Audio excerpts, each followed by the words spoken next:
నిశ్శబ్ద రాత్రి. గాలిలో నలుపు రెక్కలు రెపరెపలాడుతున్నాయి.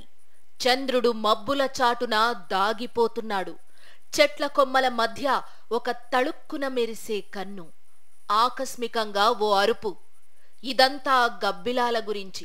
అది మృత్యువును మోసుకొచ్చే జంతువు. గబ్బిలాల్లో వైరస్ తోట ఉంటుందో ఏమో తెలియదు కానీ అవి మరోసారి కాంగోలో ప్రజల ప్రాణాలను బలి తీసుకుంటున్నాయి.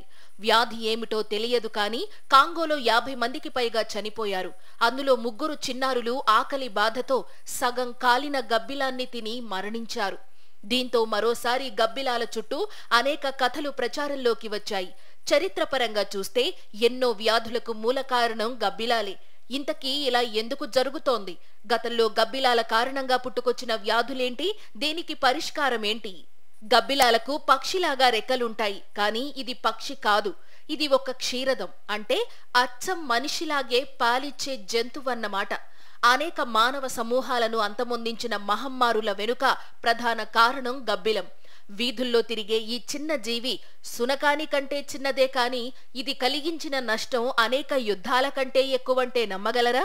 1976లో ఆఫ్రికాలో తొలిసారి కనిపించిన ఎబోలా చరిత్రలోనే అత్యంత భయంకరమైన వైరస్లలో ఒకటి.